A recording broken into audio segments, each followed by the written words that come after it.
Shalom saudara terkasih, salam jumpa bersama saya Romo MSC dalam RSM pada hari Sabtu biasa pekan yang ke-20.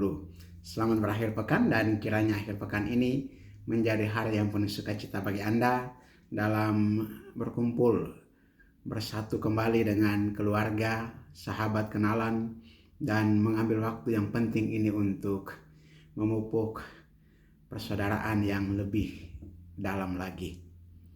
Saudara, hari ini gereja merayakan pesta Santo Bartolomeus Rasul.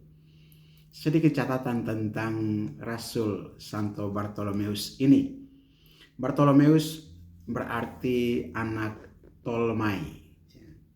Berdasarkan beberapa sumber, Bartolomeus disebut-sebut sebagai orang yang sama dengan sahabat karib Filipus yang kemudian mengikuti Yesus, sebagaimana kita dengarkan dalam bacaan Injil Yohanes hari ini, Yohanes 1 ayat 45 sampai 51. Kemungkinan pula Bartolomeus adalah sahabat karib dari Yohanes sendiri.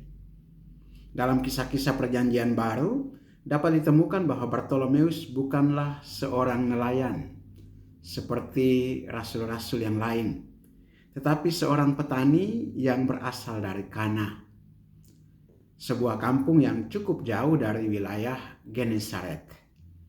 Lagi pula nama ayahnya Tolmai, yang berarti petani. Yohanes dalam Injilnya menggambarkan Bartolomeus sebagai seorang yang jujur dan tulus. Bahkan oleh Yesus dia disebut orang Israel sejati. Tidak ada kepalsuan di dalamnya. Yang kemudian menjadi murid Yesus yang setia. Sebagai rasul, Bartolomeus ikut menjadi saksi tentang kebangkitan Yesus. Bahkan dari beberapa sejarawan, Bartolomeus disebut-sebut menjadi pewarta Injil Kristus di belahan dunia timur.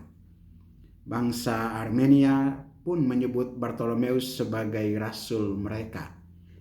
Mereka mengatakan bahwa Bartolomeuslah orang pertama yang menobatkan mereka hingga mati sebagai martir Kristus di Albanopolis, tepi laut Kaspia, pada masa pemerintahan Astyages, Raja Armenia.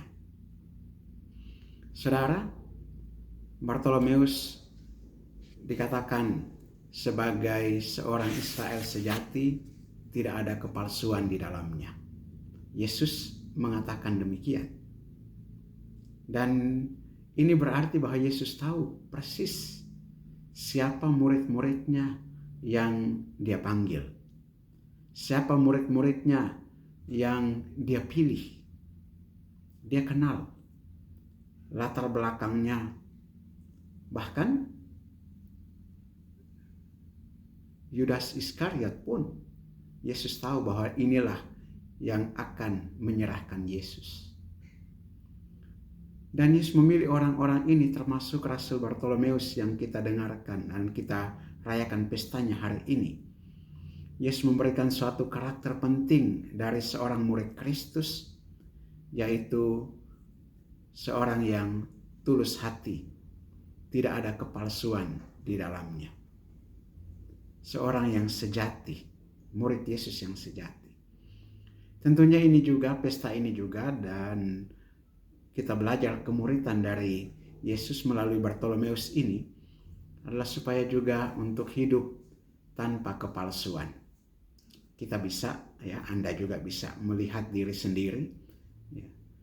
Untuk hidup tanpa kepalsuan itu menjadi suatu pergumulan yang panjang.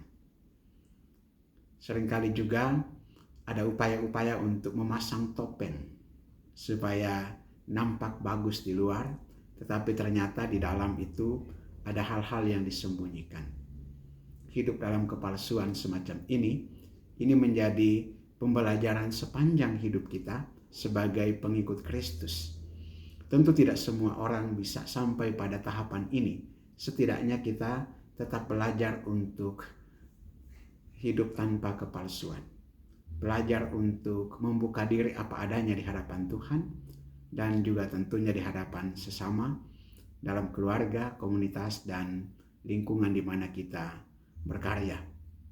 Tentu dengan segala risiko dan konsekuensi yang bisa untuk dipertimbangkan.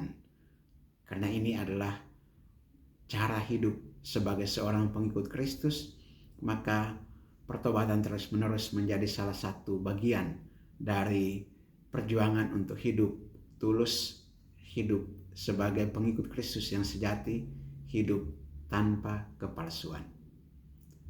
Marilah kita berdoa. Allah Bapa kekal dan kuasa, terima kasih untuk perkenanan-Mu sampai saat ini. Kami tetap berada di jalan-Mu, mengikuti Yesus Putra-Mu. Kuatkan dan teguhkanlah langkah kami, agar kami tetap bertahan dalam mengikuti Yesus Putra-Mu, terutama untuk semakin Engkau perbaharui hidup sebagai orang yang sejati, tulus, tanpa kepalsuan di dalam diri kami.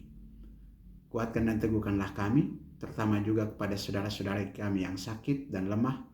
Kuatkan dan sembuhkan mereka.